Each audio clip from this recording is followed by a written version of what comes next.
오늘 우리에게 주시는 말씀 함께 읽겠습니다. 로마서 12장 16절로 21절까지 말씀입니다. 16절 제가 먼저 읽겠습니다. 서로 한 마음이 되고 교만한 마음을 품지 말고 비천한 사람들과 함께 사귀고 스스로 지혜 있는 채 하지 마십시오. 아무에게도 악을 악으로 갚지 말고 모든 사람이 선하다고 생각하는 일을 하려고 애쓰십시오. 여러분 쪽에서 할 수 있는 대로 모든 사람과 더불어 화평하게 지내십시오. 사랑하는 여러분, 여러분은 스스로 원수를 갚지 말고 그 일은 하나님의 진노하심에 맡기십시오. 성경에도 기록하기를 원수 갚는 것은 내가 할 일이니 내가 갚겠다고 주님께서 말씀하신다 하였습니다. 내 원수가 줄이거든 먹을 것을 주고 그가 목말라 하거든 마실 것을 주어라.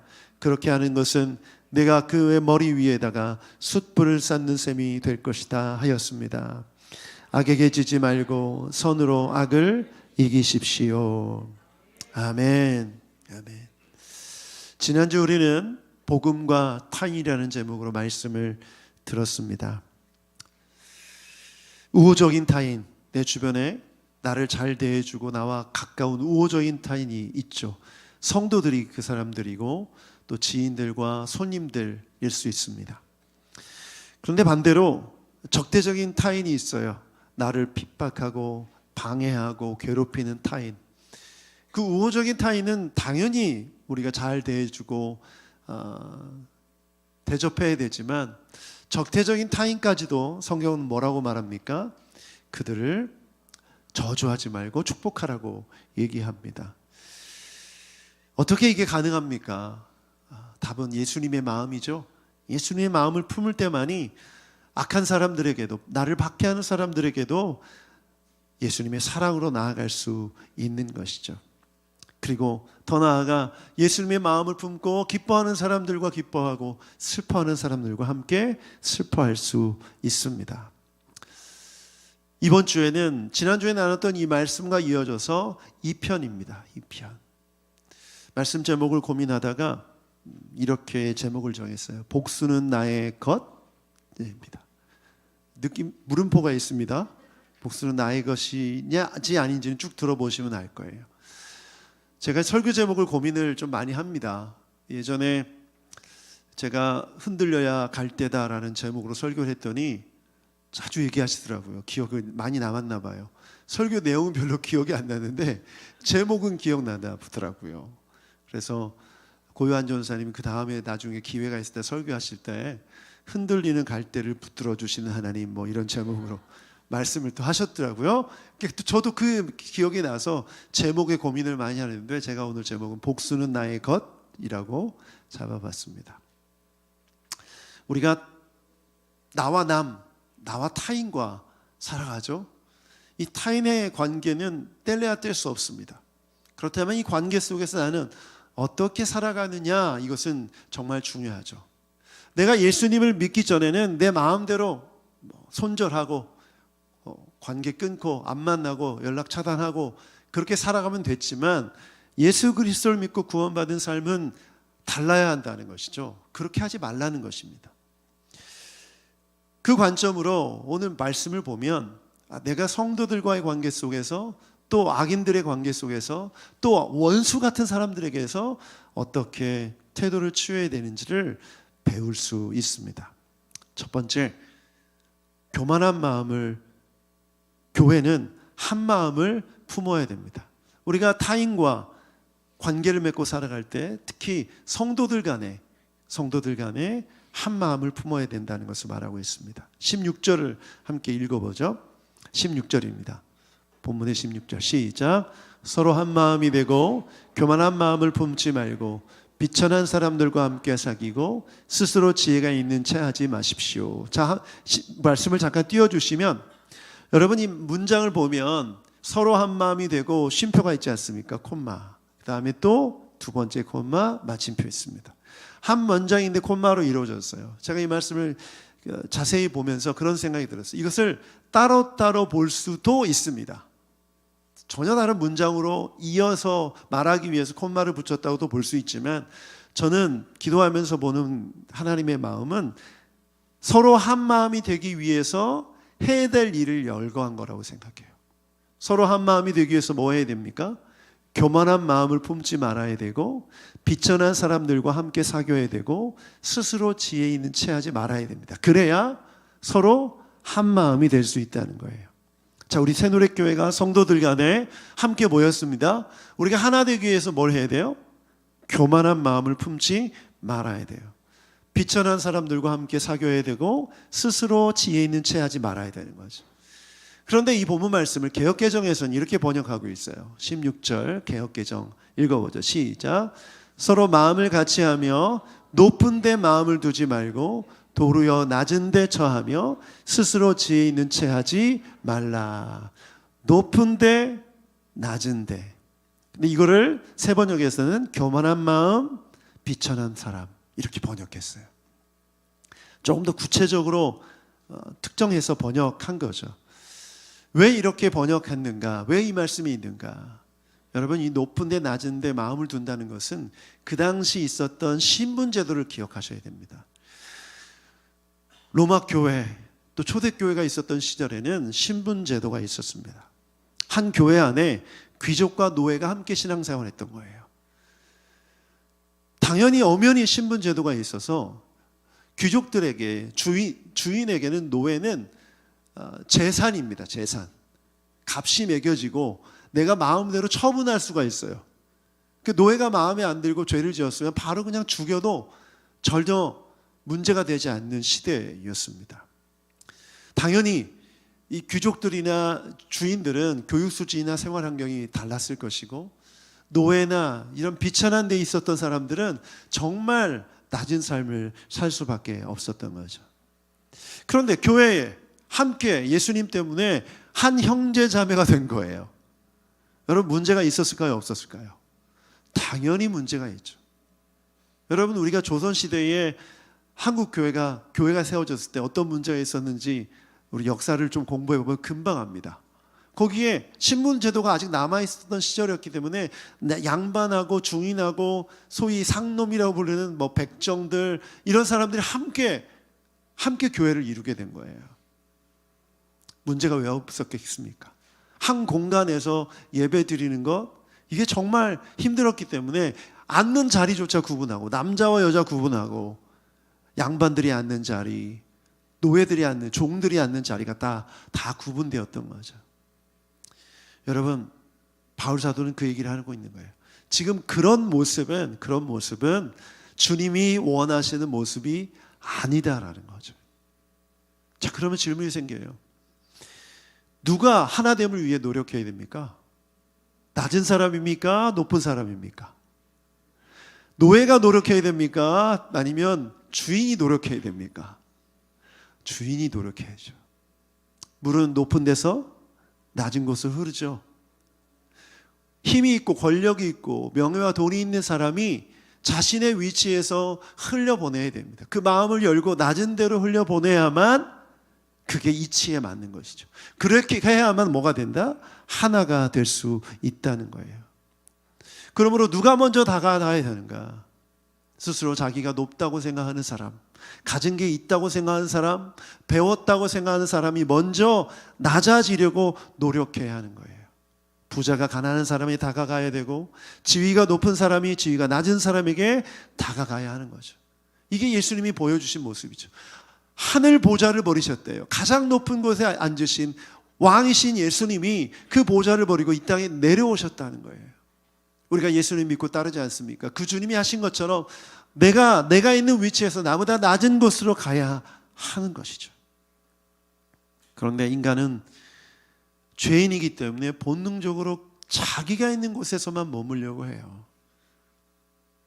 여러분, 이것을 빨리 이 뚝을 무너뜨려야 됩니다.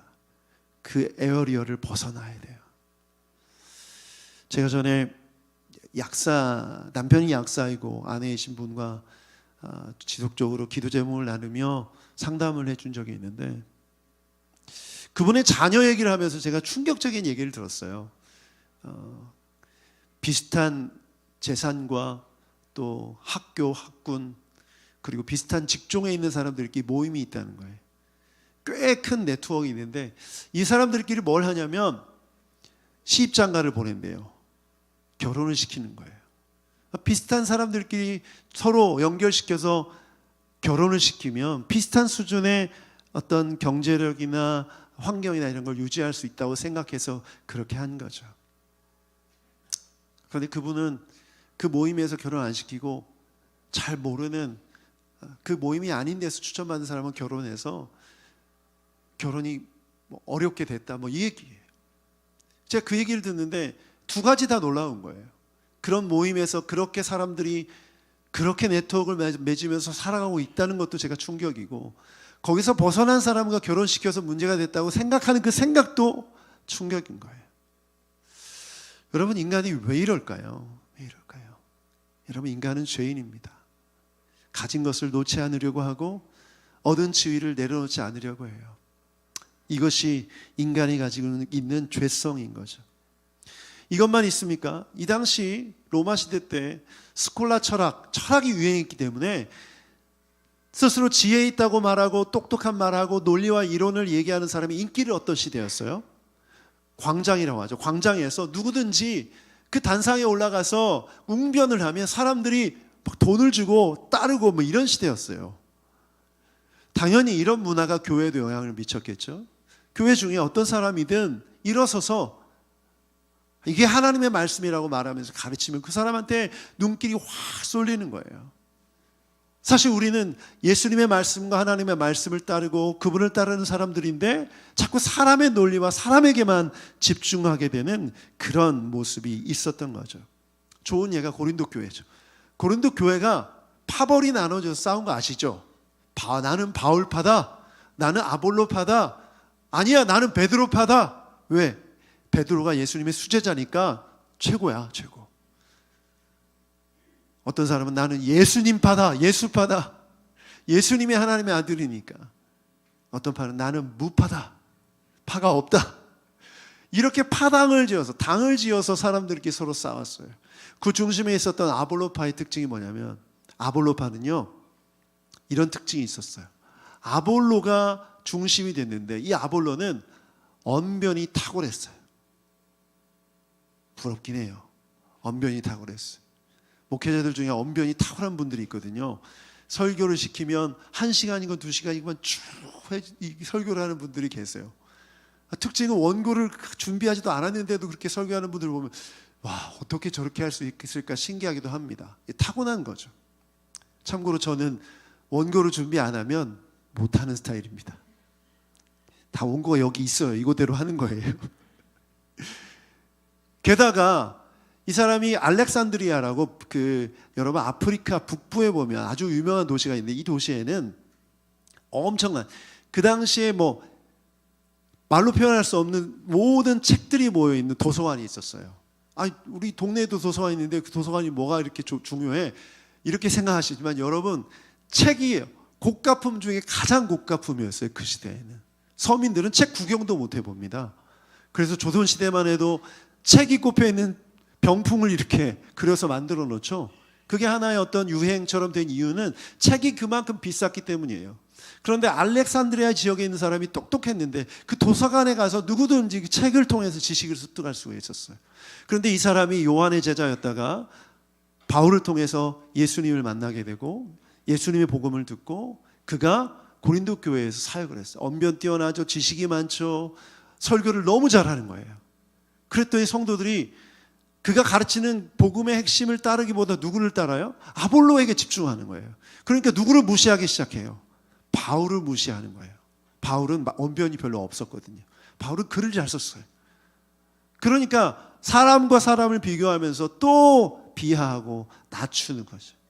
분열이 생기고 사람을 지적하고 비난하는 이런 일들이 교회에 일어났다는 거예요. 자, 이건 뭘 뜻해요? 스스로 지혜 있는 사람들을 추종하고 스스로 지혜 있다고 하는 사람들 때문에 교회가 한 마음이 되지 못하고 분열을 했던 것이죠. 우리 새누리교회도 예외가 아니에요. 많은 교회도 그런 문제가 있죠. 부목사님이 정말 설교를 잘하면 그 다음 주에 못 나와요, 교회에. 담임 목사가 자르는 거예요. 다른 교회 알아보시죠. 이렇게 되는 거죠. 또 웃으실 일이 아니에요. 실제로 일어나고 있는 일입니다. 저희 교회는 만약 저보다 훌륭한 설교 사역자가 있다면 설교 강단을 내어줄 수 있습니다. 여기는 진지하게 받아들이시는 것 같은데요. 맞아요. 그게 맞죠. 은사가 있는 사람이 사역할 수 있는 게 맞죠. 중요한 건 사람의 스스로 지혜 있다고 여기는 사람이 그 마음 때문에 교회에 뭐가 일어난다? 분열이 일어난다라는 거예요. 여러분, 그러므로 구원받은 사람은 어떻게 살아야 됩니까? 자신의 모습을 돌아보며 교만한 마음, 높아진 마음을 내려놓고 낮은 대로 그 마음이 흘러가야 돼요.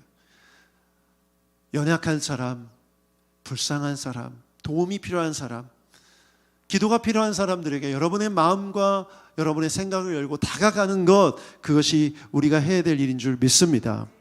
그리고 내 지식 자랑하는 거 내려놔야 돼요. 여러분, 여기에는 성경적 지식도 포함됩니다. 여러분, 순 모임은 순 성경 공부가 아니에요. 따라합시다. 순 모임은 나눔 시간이다. 서로의 생각을 나누는 시간이에요. 나눌 때 서로 공감해주고 지지해주고 격려해주고 이렇게 해야 됩니다. 이건 무엇을 뜻하냐면 누군가 한 사람이 자기가 가진 지식으로 판단하고 가르치고, 물론 가르치고 인도가 필요할 때는 저와 또 목회자와 또 순자님과 상의해서 그 성도를 이끌어줄 수 있죠. 그러나 그 시간에는 나눔의 시간으로 나누는 시간을 가진 것이 중요합니다. 갈라디아서 6장 14절에 이런 말씀이 있어요. 함께 읽어보죠. 시작. 그런데 내게는 우리 주 예수 그리스도의 십자가 밖에는 자랑할 것이 아무것도 없습니다. 그리스도로 말미암아 내 쪽에서 보면 세상이 죽었고 세상 쪽에서 보면 내가 죽었습니다. 바울 사도가 자신이 가지고 있었던 지식, 지위, 높아진 이 모든 것들 다 내려놓고 오직 뭐만 자랑했다? 십자가만 자랑했다. 예수님만 자랑하는 거예요. 여러분, 이것이 진정한 겸손이고 교회가 하나 되기 위해서 필요한 모습인 줄 믿습니다. 그럼 우리 누가복음 14장 11절 함께 읽어보죠. 시작. 누구든지 자기를 높이면 낮아질 것이요 자기를 낮추면 높아질 것이다. 아멘. 제가 전도사로서 서울에 와서 목회를 시작했을 때 대신방이라고 하죠. 지금은 많은 교회들에게 없어졌는데 그때는 있었어요. 전도사가, 생초보 전도사가 안산이란 지역을 담당하게 돼서 제가 그 지역을 신방하게 됐는데, 제가 받았던 좀 충격이 있는데 그게 뭐냐면 그 당시 장로님들이 연세가 많으셨어요. 지금 제 나이였던 것 같아요. 50대, 60대. 근데 30대 초반에 전도사가 부임했으니 지금 제가 보면 그때 그분들이 정말 대단했다는 생각이 들어요. 정말 예의가 바랐고 깍듯했고 저를 목회자로서 존중해 주셨어요. 그 중에 한 분이 기억나는데, 제가 담당했던 지역이 안산 지역이었어요. 근데 신방을 다니면서 느낀 건 생활 수준이, 생활 형편이 정말 힘들게 사시는 분들이 많았던 거예요. 맞벌이는 물론이고 집에 가정에 방문해 보니 정말 열악한 환경에서 사시는 분들이 많았어요. 그런데 그 순원들을, 그 성도들을 섬기는 남자 장로님이 한 분 계셨는데 너무 열심히 잘 섬기는 거예요. 겸손하게. 그래서 그분과 교제하면서 어떻게 이 안산 지역에서 섬기게 되는지를 여쭤보는데 알고 봤더니 지금 현재 큰 공장을 운영하는 사장님이셨더라고요. 그리고 그 공장을 운영하면서 많은 돈을 버셨고 또 엘리트 출신인 거예요. 누구나 얘기하면 알만한 좋은 대학 출신의 엘리트 출신이에요. 제가 왜 이 부분을 놀라냐면 그래 보이지 않았기 때문에 그래요. 그분이 하는 행동, 그분이 성도들을 섬기는 모습이 전혀 그래 보이지 않았기 때문에, 소위 잘 나가고 똑똑하고 부자인 사람들이 보이는 모습을 전혀 보이지 않았기 때문에 너무나 놀랬던 거죠. 제가 이 모습을 나누는 이유는 뭐냐면 얼마든지 자신이 누리고 있는 위치 때문에, 자기가 가지고 있는 학벌 때문에 그 마음으로 살아갈 수 있지만 전혀 그렇지 않은 모습으로, 낮은 모습으로 섬기는 모습이 저에게 큰 감동이었어요. 저는 아직도 그분을 잊지 못하고 그 교회를 떠나올 때까지 또 그 이후에도 연락을 주고 받았었는데, 저는 그렇게 생각해요. 우리가 한 교회를 이루기 위해서 반드시 이것이 필요합니다.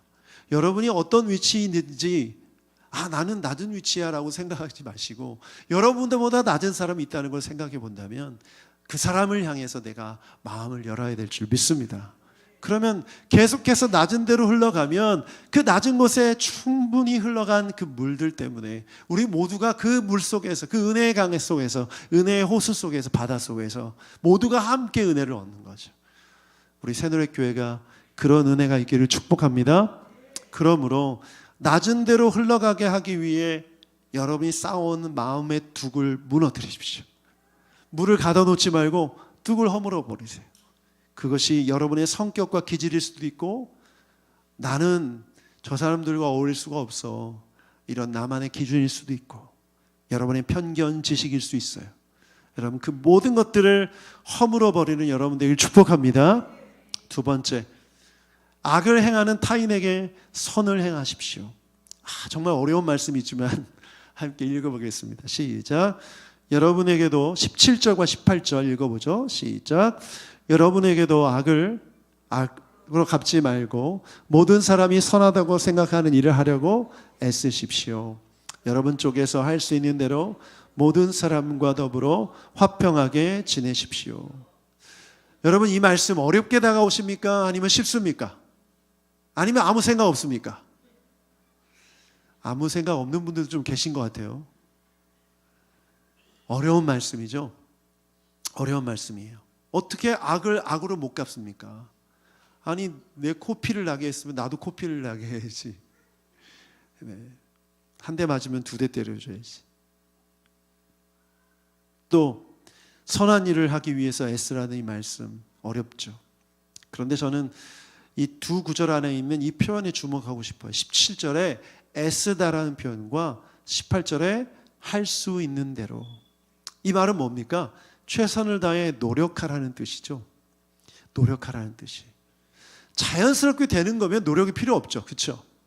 그냥 높은 데서 낮은 곳으로 물이 흐르기 때문에 내버려 두면 되는데, 사람이 뚝을 쌓아놓고 안 흘러가게 막 다져놓으니까 그게 문제인 거잖아요. 그거 하지 말라는 거예요. 그러면 내가 뭘 해야 하는가? 노력해야 되는데, 박해하는 사람들을 축복하고 저주하지 말라고 우리가 14절 지난주에 들었죠. 박해는 뭡니까? 악이죠. 축복은 뭡니까? 선이죠. 그러면 나에게 악한 일을 하는 사람에게 축복하라는 거예요. 선을 행하라는 거죠. 정말 어렵지만 이것이 구원받은 삶의 방식이라는 거예요. 이 말은 뭐냐? 인간의 본성에 따라 살지 말고 하나님의 뜻에 순종하라는 거예요. 인간의 본성은 악을 악으로 갚고 싶어하는 분노의 마음이지만, 그 마음이 생겼을 때 하나님의 뜻, 오히려 그를 축복하는 뜻에 순종하려고 애쓰고 노력하라는 거예요. 저는 이것이 하나님의 뜻이기 때문에 구원받은 사람에게는 이 모습이 있어야 되는 줄 믿습니다. 좋은 예가 빌레몬서예요. 여러분 성경 이제 읽어보시면 빌레몬서라는 한 장짜리 성경이 있어요. 이 빌레몬서는 바울 사도가 로마 감옥에 있을 때 빌레몬에게 편지를 쓴 거거든요. 빌레몬은 부자였어요. 귀족이었고. 그런데 빌레몬에게 종이 한 명 있었는데 오네시모라는 사람이 있었어요. 근데 이 사람이 도망간 거예요. 근데 그냥 도망간 게 아니라 이 노예가 주인의 물건을 훔쳐서 도망갔어요. 로마로. 사람이 많다 보니까 거기서는 신분을 숨겨서 살 수 있겠다는 생각이 들었겠죠. 그런데 거기서 바울을 만나게 되고 복음을 듣게 돼요. 그래서 자기를 고백하기 시작한 거죠. 자기가 누구의 종이었는지 또 무슨 일을 했는지를 고백한 거예요. 알고 봤더니 빌레몬이라는 아주 귀한, 아주 선한 그리스도인이었던 걸 알게 된 거죠. 그래서 바울이 편지를 써줍니다. 오네시모를 어떻게 해라? 용서해라. 더 나아가 너의 형제로 여겨라. 여러분, 이거 쉬운 얘기가 아니에요. 주인이 노예를 이제 형제로 여기라는 거예요. 그 당시 빌레몬의 입장으로는 정말 충격적인 얘기예요. 더 이상 내 소유물이나 재산이 아니라 내 형제, 피를 나눈 형제로 여기라는 이 말씀은 정말 어려운 말씀이었던 거죠. 그런데 어떻게 됐을까요? 놀랍게도 빌레몬서에는 그 결말이 어땠는지 알 수가 없어요. 열린 결말로 끝나요. 그런데 놀랍게도 많은 학자들이 연구해 보니까 이 바로 오네시모라는 사람이 어떻게 됐는가, 이후에 교회의 지도자가 됐어요. 만약에 빌레몬이 용서하지 않았다면 오네시모가 그렇게 됐을까요? 그렇지 않죠. 오네시모를 용서하고 형제로 맞아들이고 오네시모가 귀하게 쓰임받고 AD 68년에 도미티아누스 황제에 의해 죽임을 당했다는 기록이 남아있어요. 노예가 주인의 물건을 훔쳐서 도둑질하고 도망간 노예가 순교의 자리까지 갈 수 있었던 이유가 뭘까? 빌레몬의 용서, 복음의 은혜이기 때문이죠. 우리가 살아가면서 악인을 보면서 선을 행하는 거 쉬운 일은 아니지만 여러분, 결단하고 노력해야 됩니다. 사람은 변할 수 있어요, 없어요? 사람 변해요, 안 변해요? 안 변해요? 어떤 분은 안 변해요. 변할 수 있어요. 고개를 끄덕이는 분들도 있고, 답은 여러분에게 있습니다. 여러분 자신에게 있어요. 여러분 변했어요, 안 변했어요? 변했죠? 변했죠? 변했어요. 그러므로 사람 안 변해 고개를 좌우로 흔드시면 안 돼요. 무엇으로 변했죠? 예수 그리스도의 복음 때문에, 우리의 믿음 때문에 변했죠. 그러므로 이 땅에 살아가는 많은 삶 속에서 악한 자들을 만나지만 그들 또한 하나님께서 구원하시기 위한 영혼임을 기억하고 그 악을 버리고 선으로 나올 수 있도록 기도해주고 축복하는 것은 우리가 해야 될 일인 줄 믿습니다. 회사에서 원수 같은 직장 상사 동료 있죠? 없어요? 네. 아침에 출근하고 책상에 딱 앉자마자 축복 기도부터 하세요. 하나님, 직장 상사 김 부장님을 축복합니다. 오늘도 결제서류를 집어던지고 말도 안 되는 얘기를 하고 메뉴를 자기 마음대로 정할지라도 이 영혼이 변할 수 있음을 믿고 기도합니다. 이런 기도가 있기를 축복합니다. 그러면 하나님이 하실 일이죠.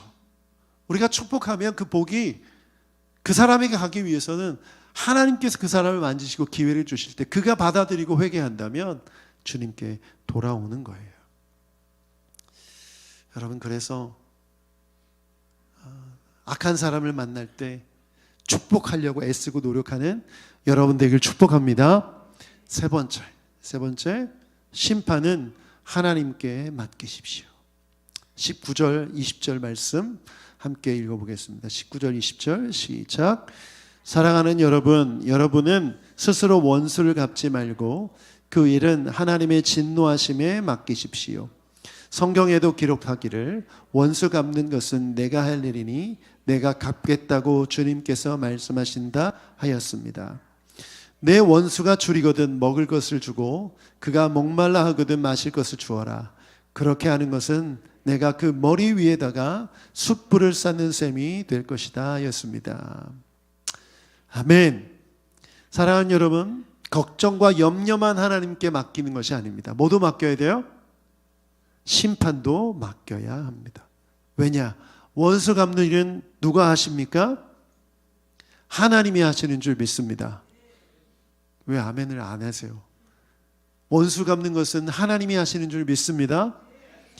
그래서 맡기는 거예요. 그러면 이것이 그의 머리 위에다가 숯불을 쌓는 삶이 될 것이다. 숯불은 뭘 뜻해요?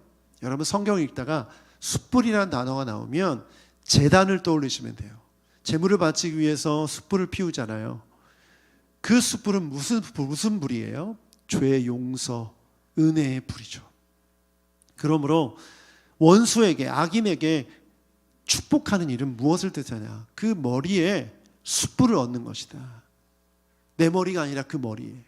그러면 그 사람이 하나님의 심판을 받아 회개하고 돌아올 수도 있고, 아니면 심판을 받아 그 완전히 하나님의 제한 가운데 살 수밖에 없는 것은 하나님께 속한 것이죠.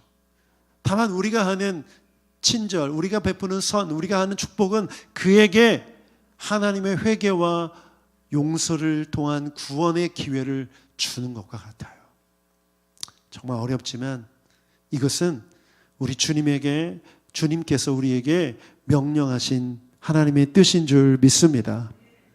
분명한 것은 원수가 잘못한 그 악은 우리가 분명히 구분할 수 있어야 하죠. 12월 3일 밤에 일어난 계엄령 때문에 우리나라 대한민국이 많은 혼란에 빠진 상태에 있습니다. 여러분들도 많이 놀라셨고 또 힘드셨을 거예요. 제가 말씀을 준비하면서 이 부분에 대해서 한 사람의 그리스도인으로서 또 교회로서 분명한 입장이 필요하다고 생각해서 오늘 이 말씀을 나누고 싶습니다.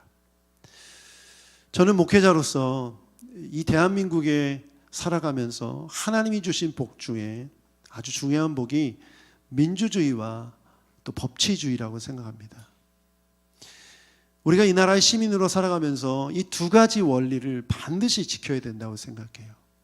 그런데 자신의 정치적인 입장이나 유불리 때문에 법을 마음대로 이용하려는 사람들, 또 민주주의를 훼손하려는 사람들, 그런 사람들을 보면 제 마음속에도 막 분노가 차오릅니다.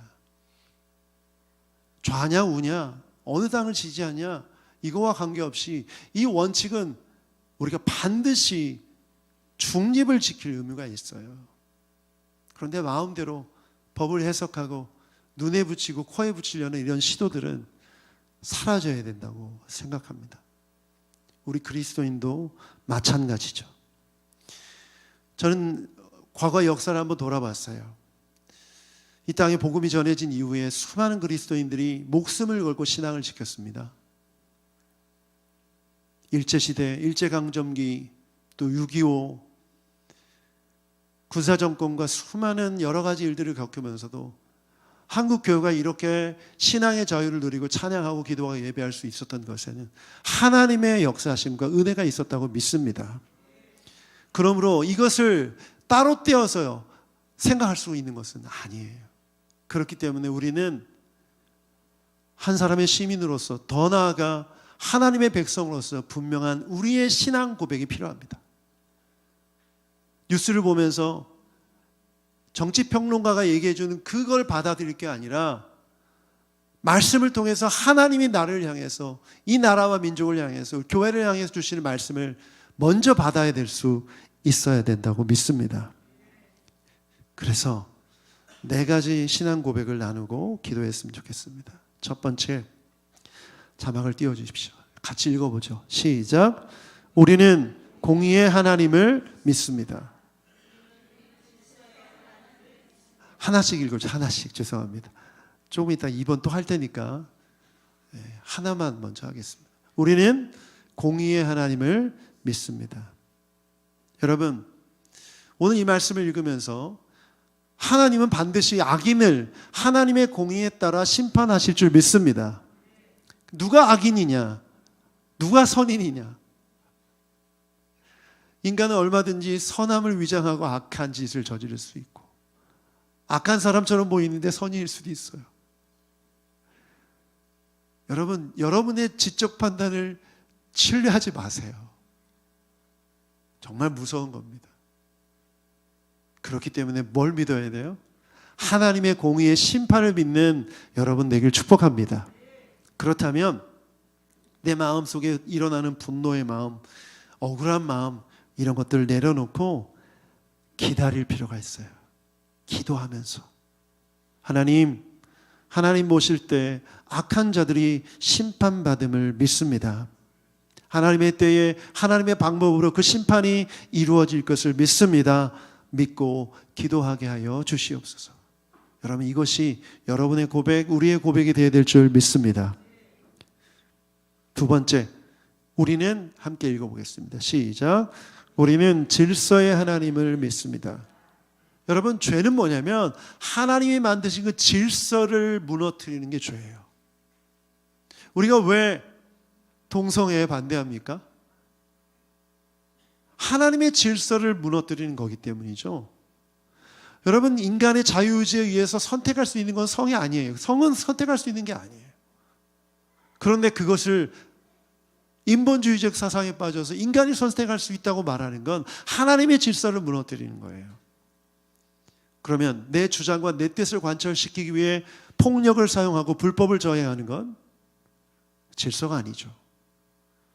우리 그리스도인들이 우리의 의견을 표출하는 데 있어서 질서를 무너뜨린다, 폭력을 사용하니까 나도 폭력을 사용해야 된다라고 생각해서 폭력적인 시위에 가담하거나 그 폭력을 정당화해서는 절대 안 되는 거죠. 우리 교회 성도들 중에도 어제 시위 현장에 가신 분들이 있다는 걸 알게 됐어요. 아침에.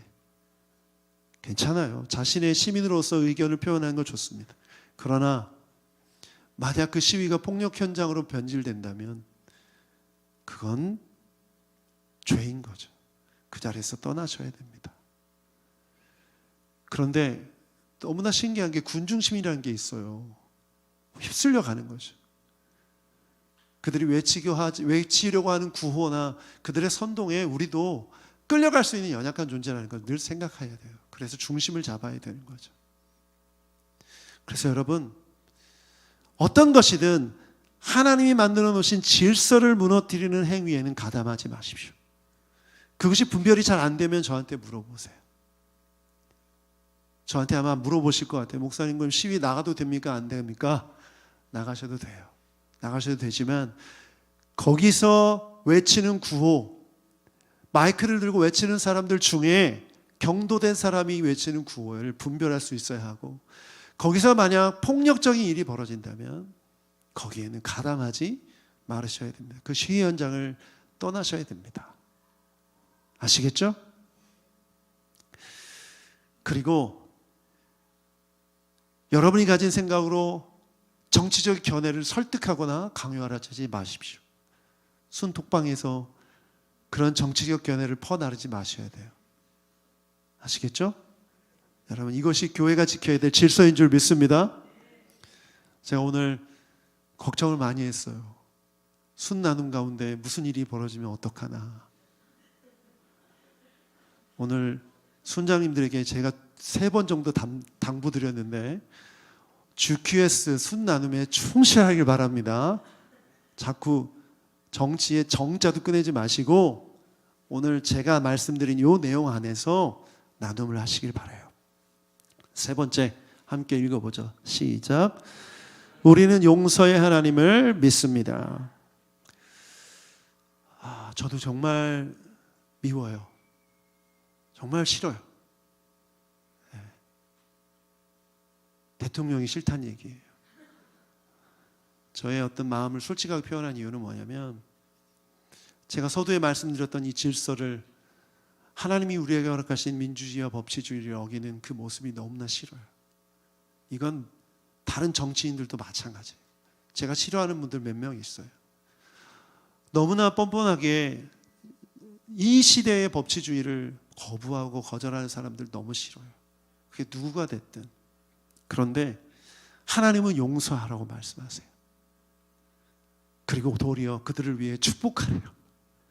목사인 제가 하나님의 말씀을 안 따르면서 어떻게 여러분에게 이런 설교를 할 수가 있겠습니까? 그래서 제가 말씀 준비하면서 마음을 고쳐먹었어요. 축복하고 있어요. 용서를 선포하고 있고, 하나님의 은혜가 임해서 저 사람도 하나님의 은혜와 긍휼로 구원받기를 기도하고 있어요. 지은 죄가 있다면 죄값을 치러야죠. 그러나 그 영혼도 구원받고 하나님 백성 되도록 기도하고 있어요. 여러분, 이거 필요합니까? 안 필요합니까? 필요해요. 우리 전라도 지역에서 상경하셔서 일하시고 또 함께 교회를 이룬 분들 많이 계세요. 우리 교회에. 저는 5.18 그 사건을 제가 경험해보지 못했기 때문에 다 알 수 없어요. 그런데 얘기를 들어보니까 다 우리의 사촌이, 친척이, 우리의 형제가 그 일을 겪은 거예요. 근데 여러분 상상을 해보십시오. 가족 중에 그 끔찍한 일을 겪었는데 그 트라우마가 엄청나죠. 그거를, 그런 필요가 없다, 그거를 인정하지 않는다는 건 너무나 매몰찬 거죠. 그런 마음은 가져서는 안 돼요. 그런데 그분들이 스스로 정말 하나님의 마음으로 그 일을 저질렀던 사람들을 용서하기 시작한다면 이 나라가 다시 하나 될 수 있다고 저는 생각해요. 그러나 여러분, 우리가 일본한테 사과를 강요하고 얘기하고 있지만 진심으로 사과하지 않으면 용서하기가 힘들죠. 그런데 이것 또한 인간적인 마음이라는 거예요. 하나님은 그리스도인에게 용서하라고 말하는 거죠. 여러분, 초대교회 성도들 생각해 보십시오. 지금 내 옆에서 함께 신앙생활하는 사람이 박해 때문에 죽었어요. 그런데 그 박해한 사람을 용서하라는 거예요. 이거 쉬운 일이 아니죠. 그렇다면 우리 이 시대를 살아가는 우리가 어떻게 이 말씀을 적용할지 자기 스스로에게 먼저 적용해야 되는 거예요. 여러분, 악을 악으로 갚지 말고 선으로 갚는 것이 우리가 해야 될 일인 줄 믿습니다. 정말 악하다고 생각하는 죗값을 받아야 될 사람들 향해 손가락질을 하지 말고 손을 모으세요. 두 손을 모으고 그 사람을 향해, 그 영혼을 향해 기도하는 여러분 되길 축복합니다. 네 번째 함께 읽어보죠. 시작. 우리는 역사의 주관자이신 하나님을 믿습니다. 여러분, 내가 속한 이 나라와 민족을 포함한 모든 세계를 하나님이 다스리심을 믿습니다. 우리는 이걸 믿기 때문에 흔들리지 말아야 돼요. 하나님이 이 나라와 민족을 붙들고 계시고 인도하실 줄 믿습니다. 정말 정치인들이 어리석은 판단으로 이 나라를 수렁으로 이끌어간다면 그 속에서 믿음을 지키며 기도해야죠.